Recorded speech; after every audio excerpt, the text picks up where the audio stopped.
10가지 일들에 대해서 이제 뽑아 넣는 경우도 있고, 더 나아가서는 국제 10대 사건 이렇게 해서 국제적으로 일어난 여러 가지, 예를 들면 이스라엘하고 하마스가 지금 전쟁 중에 있는데, 물론 잠깐 휴전을 지금 한 상태이지만 뭐 그런 것들이 10대 사건에 들어갈 테고, 또 우리나라에서도 뭐 여러 가지 이제 일들 중에 또 10가지를 뽑아서 10대 사건 이렇게 말할 수 있는데, 전체적인 역사 속에서, 아니 그것도 모자라요. 우주의 역사 속에서 10대 사건, 그 중에서도 가장 큰 사건이 뭐냐라고 묻는다면 저는 단연코 이야기할 수 있는 게 하나님이 사람이 돼서 이 땅에 오신 사건이에요.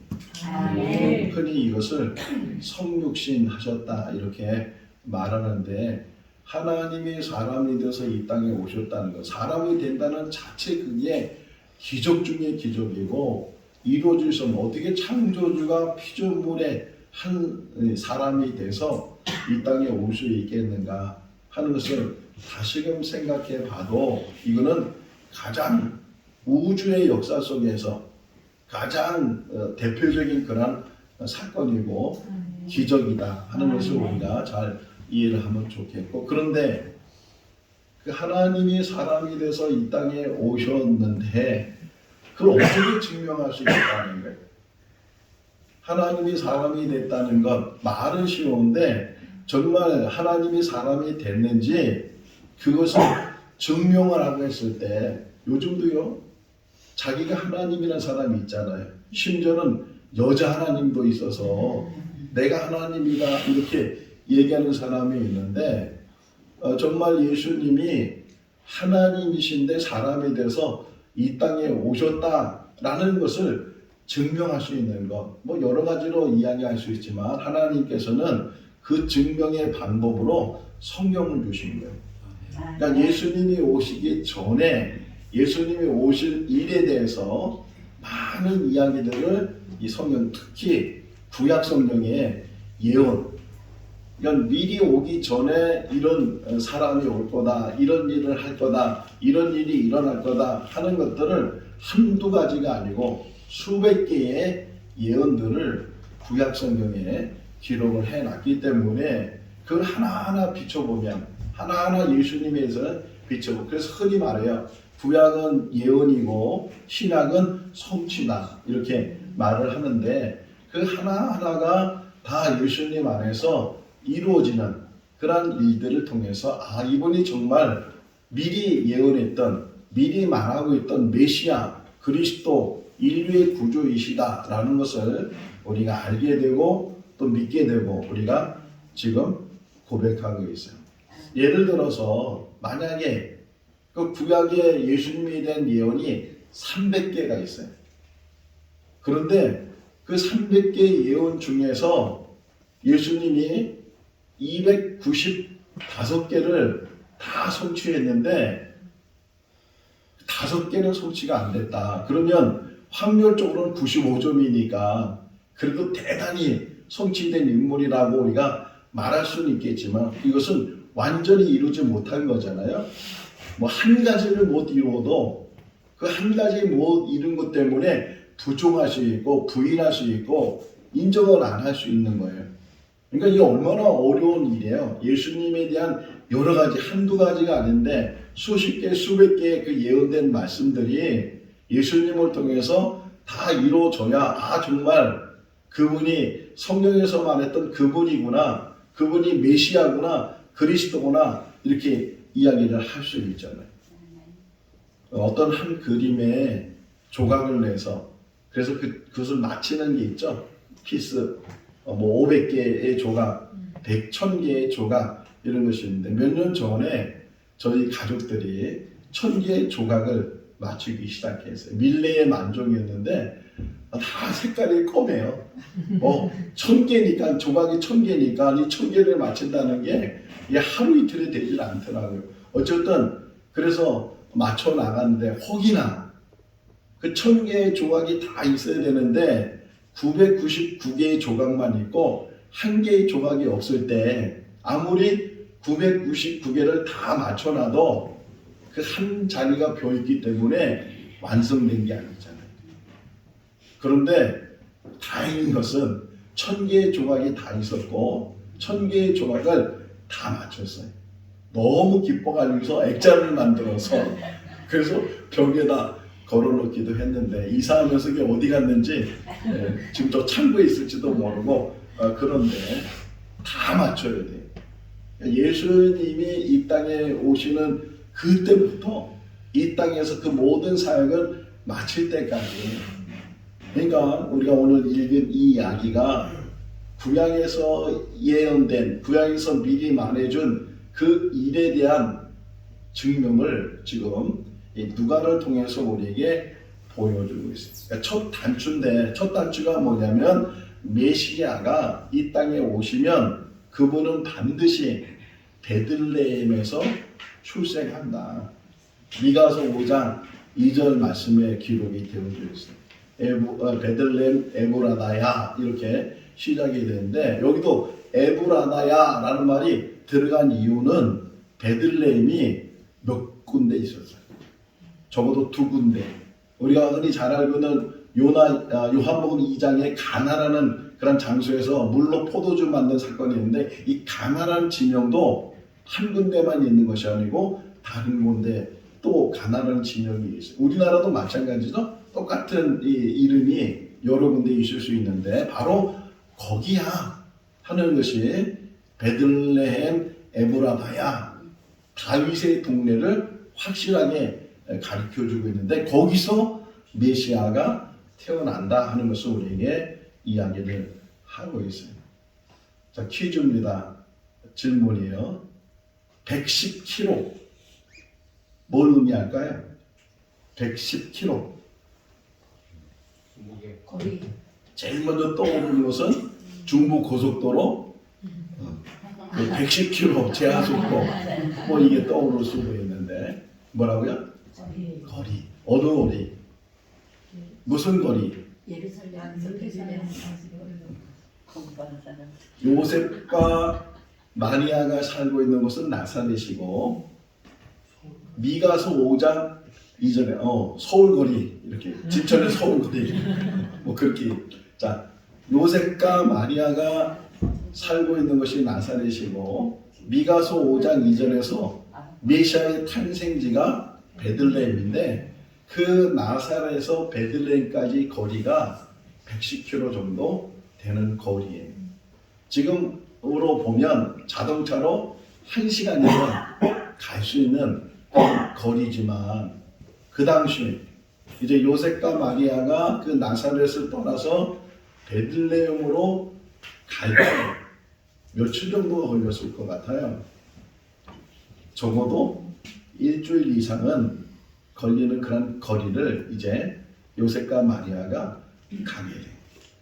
자, 요셉과 마리아가 나사렛에서 태어나서 나사렛에서 성장하고, 또 마리아는 아랫동네 처녀였고 요셉은 윗동네 총각이었는데, 이 갑돌이와 갑순이처럼 한 동네에 살면서 그들이 정혼을 하게 되고 이제 부부가 되는 그런 삶을 살게 되고, 또 어쨌든 우리가 알고 있는 것처럼 마리아가 결혼을 정식으로 하기 전에 성령을 통해서 이제 잉태를 해서 임신을 하게 되고, 또 요셉에게 천사가 나타나서 맞이하라고 해서 그들이 이제 같이 부부가 되는 그런 일들을 우리 다른 성경에서 보게 되는데, 점점 배가 불러오게 되고 만삭이 됐어요.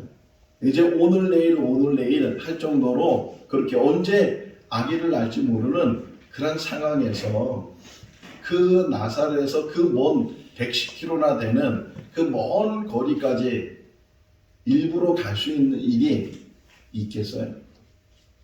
혹이나 가야 되는 그런 일들도 이런저런 이유와 핑계를 통해서 갈 수 없는 그런 상황인데, 그럼에도 불구하고 이 요셉과 마리아가 부득불 그 나사렛을 떠나서 베들레헴까지 가게 되는 그런 이야기가 오늘 본문에 기록이 되어져 있는 거예요. 자, 어쨌든 만약에 그 나사렛에서 베들레헴으로 가는 일행이 이 두 사람뿐만 아니라 뭐 다른 사람들도 고향이 베들레헴이면 베들레헴으로 가야 되잖아요. 그러면 100명 정도가 혹이나 나사렛에서 출발을 했다. 그러면 그 베들레헴에 도착했을 때 그 요셉과 마리아는 몇 등 정도로 도착을 했을까요? 네?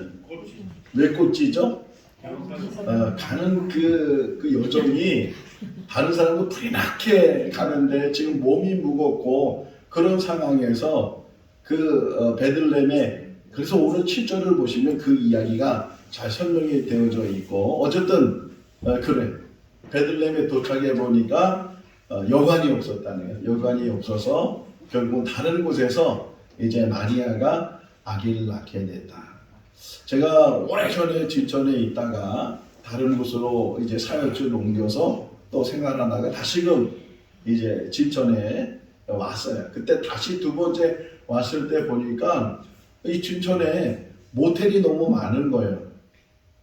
갑자기 모텔이 많아졌어요. 그래서 알아보니까 이 태권도 성지를 이제 만들려면 숙박시설도 되어 있어야 된다는 그런 것 때문에 이 숙박시설의 허가를 계속 많이 내주다 보니까 무주하고 진천하고 이게 경쟁을 했는데 근데 결국은 무주 쪽으로 이 태권도 성지가 정해져서 걸로 가게 됐는데 어쨌든 그러다 보니까 그냥 숙박시설이 지금도 많다는 생각이 들 정도로 그렇게 많이 생겼어요.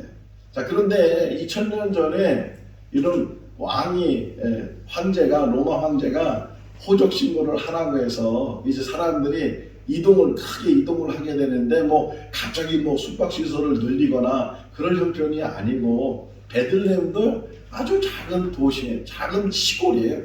그런 시골에 여관이 몇 개나 있었을까라고 생각해 볼 때 그렇게 늦게 이제 도착한 요셉과 마리아에게는 묵을 만한 그런 집과 방이 없는 그런 상황이었다라는 생각을 갖게 되고 저희 미국에 있는 며느리가 이제 출산 예정일이 있었는데 일주일 전에 이제 막 진통이 오고 경수가 막 이렇게 해서 그래서 일찍 아기를 낳게 됐어요. 혹이나 마리아가 이제 떠나긴 떠났는데 어쨌든 이 로마 황제의 명령이기 때문에 다 호적 신고를 하라고 해서 어떤 핑계도 될 수가 없어요.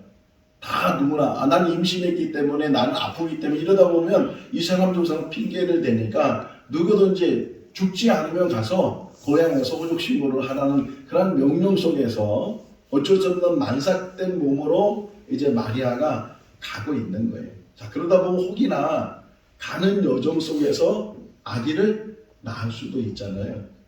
길에서 아기를 낳은 이야기가 성경에 있어요. 창세기 35장에 보면 야곱이 제일 사랑했던 아내가 라헬인데 라헬이 아기를 가지고 만삭이 됐는데 여정에 길을 가다가 그만 진통이 오고 그래서 길에서 아기를 산고 너무 고통스러운 아기 출산을 해서 결국은 그때 죽어요. 라헬이. 그 태어난 아들이 12번째 아들 베냐민인데 그 베냐민을 낳고 라헬은 죽었는데 참 묘하죠. 그 장소가 베들레헴. 그래서 이 라헬을 베들레헴에서 장사 지냈다 하는 이야기가 창세기 35장 22절에 나오는데 이렇게 이런 2000년 전이 지난 지금 상황에서 한 여자가 만삭이 돼서 길을 지금 베들레헴을 향해서 가고 있는 여정 속에서 그래도 다행인 것은 베들레헴까지 와서 거기서 아기를 낳게 됐다. 자, 질문. 그 나사렛에 살고 있는 마리아의 남편 요셉이 경제적인 형편이 어땠을까요? 부자였을까요? 가난했을까요? 가보진 않았지만 직업이 목수고 가난했을 거예요. 그 먼 거리를 이제 가야 되는데 좀 부자라면 마차를 준비하든지 짐승을 좀 준비해서 그래서 편하게 그 만삭된 임신부를 이제 먼 거리를 데려가야 되는데 그렇게 좀 해서 또 음식도 잘 준비를 하고 또 추운 날씨니까 잘 뭐 의복이나 이런 것들을 잘 준비해서 데리고 갔을 텐데 그럴 형편이 아니었다는 거예요. 제가 이 서류를 준비하면서 제 신혼 이야기가 생각이 나요. 이제 아내를 만나서 이제 가정을 이루었는데 제가 너무 가난한 사람이었어요. 뭐 제대로 준비되지 못하고 그냥 단칸방 조그만 방 하나 얻어서 뭐 이게 신혼 뭐 그 살림살이도 준비 못하고 흔히 말하는 나무 상하 상자 몇 개 놓고서 그래서 이제 시작을 했어요. 아기를 가졌는데 입덧을 또 하기 시작하면서 지금도 이거 설교 준비하면서 막 울었어요. 다시 그 생각이 나서 입덧을 하는데 늦가을 이고 이제 초겨울 때쯤이었는데 수박이 먹고 싶다는 거예요. 돈이 없는 거예요. 수박을 사줘야 되는데 돈이 없어. 정말 지금도 수박만 보면 그때가 생각이 나는데 못 사줬어요. 근데 또 입덧을 하면 뭐 이것저것 먹고 싶다 그러더라고요. 또 어느 날 밤에는 돼지족발이 먹고 싶대요. 야, 근데 또 돈이 없는 거예요. 그래서 우리가 김포 쪽 방화동에 살았는데 그 방화시장에 가서 그래서 조그만 왜 족발 같은 거 뼈만 있는 거 살은 없는 거 그거 그래도 조금 사서 이제 갖다 주기도 하고 이제 청주로 이사를 와서 청주에서 이제 입덧을 하는데 또 어느 날 밤에는 이 삼겹살이 또 먹고 싶다는 거예요.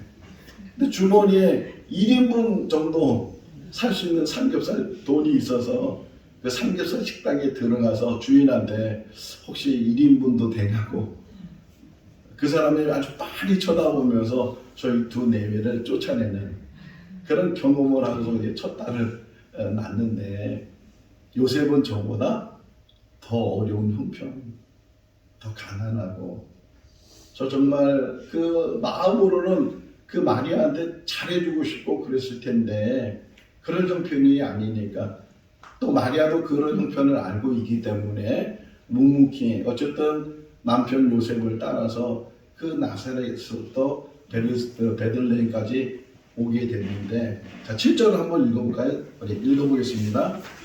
첫 아들을 낳아 강보로 싸서 그 위에 누웠으니 이는 영원에 있을 것이 없습니다. 혹이나 여관이 있다 할지라도 돈이 없었을 것이다.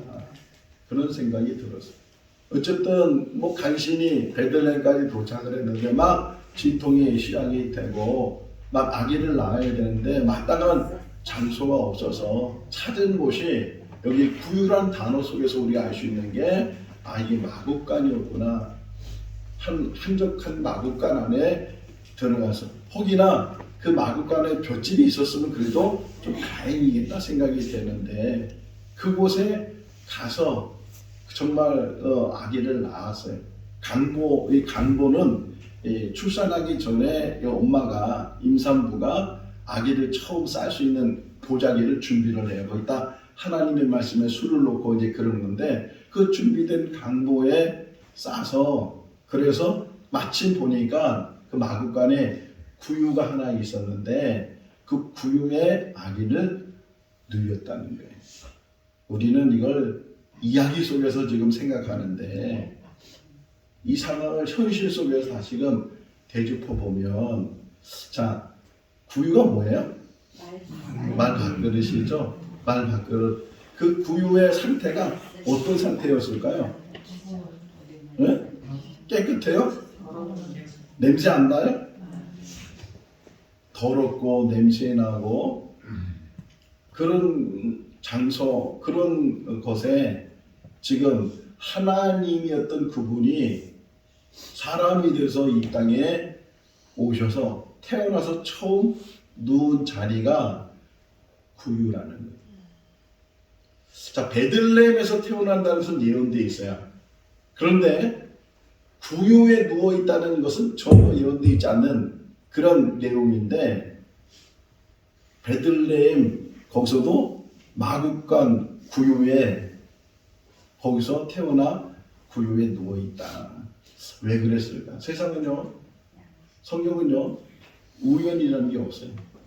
다 하나님의 섭리 가운데 아무리 작은 일일도 그것을 이루시는 분이 하나님이신데, 이왕이면 하나님이 사람에서 태어났는데 좀 왕궁에서, 적어도 좀 따뜻한 방에서 그런 데서 태어나면 너무 좋을 텐데 왜 그렇게 구유에. 자, 그런데요,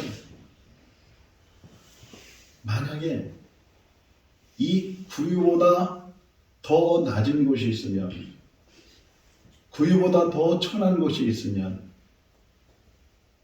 그곳에 예수님이 누워 계셨어요.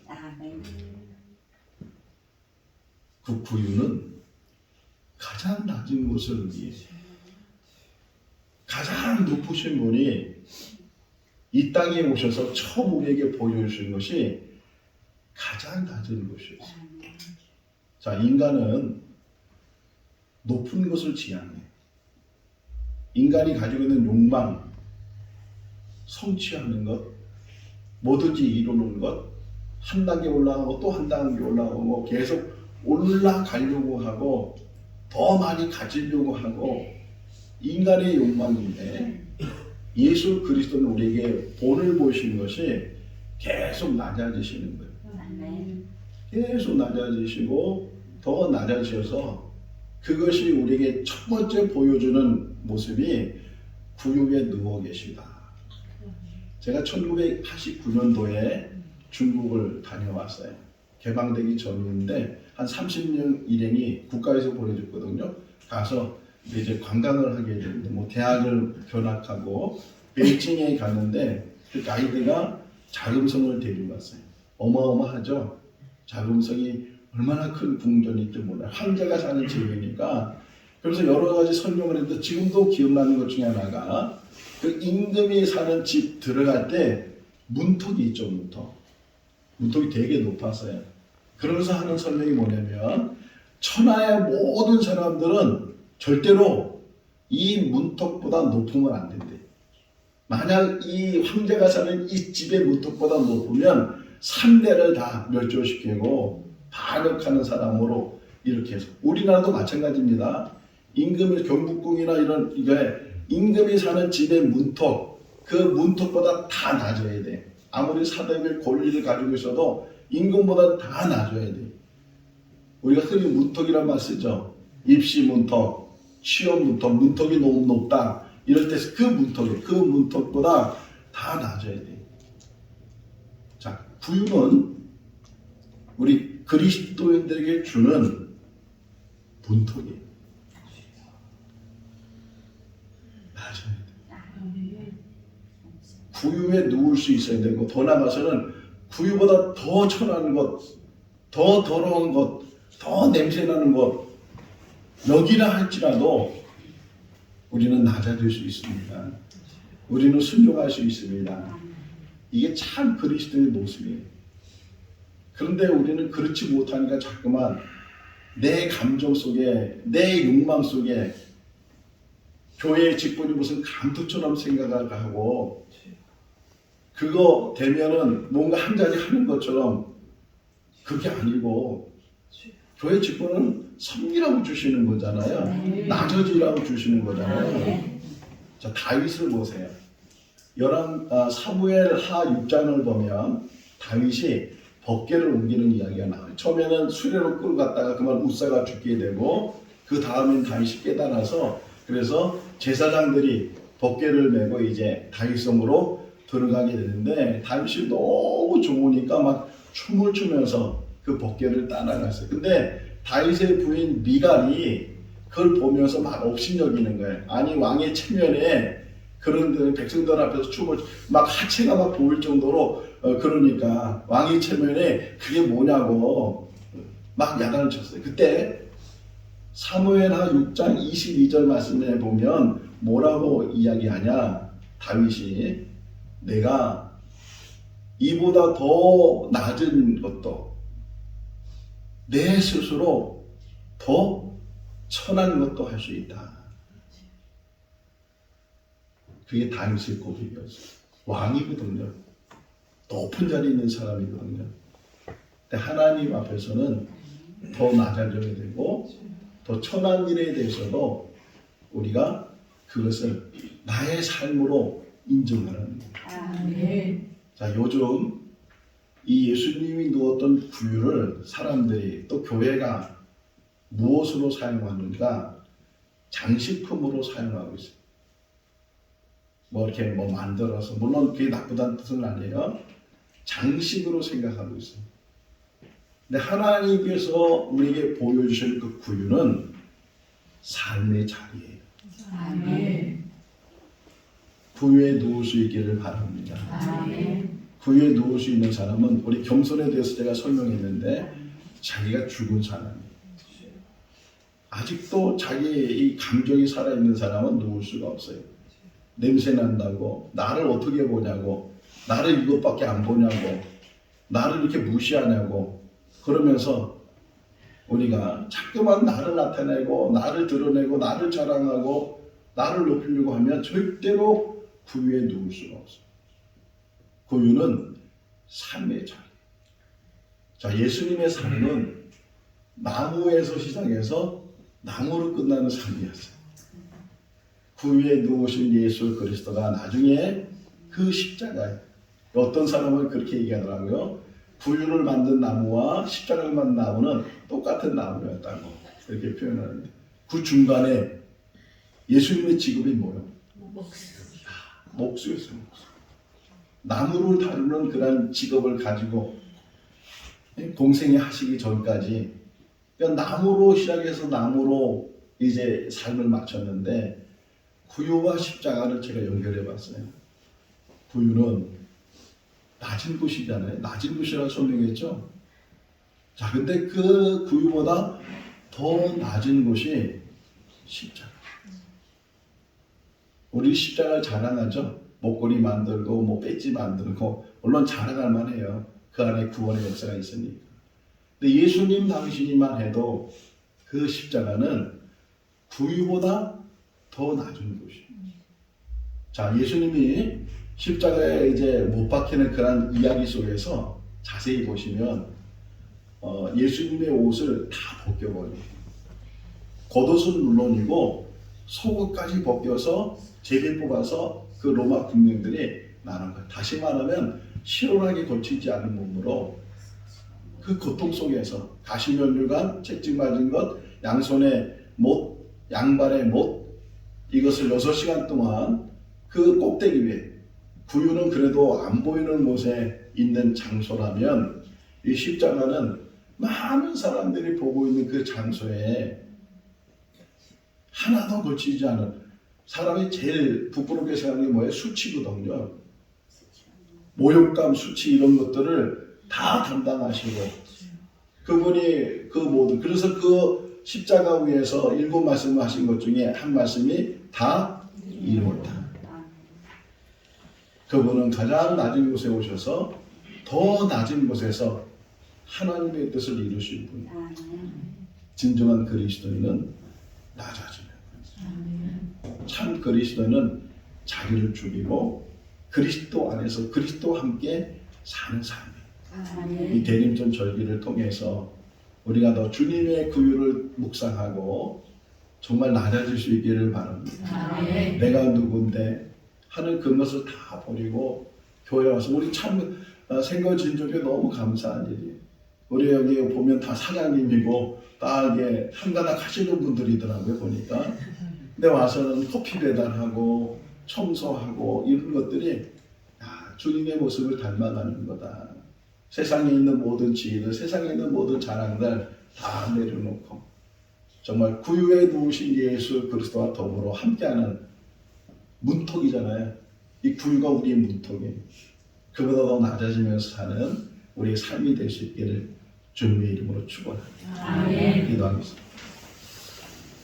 사랑이 많으신 하나님 아버지, 이제 12월 달부터 대림절 절기가 시작이 되고 다시금 오늘도 주님 오신 날을, 오신 그런 모습을 바라보면서 우리를 묵상합니다.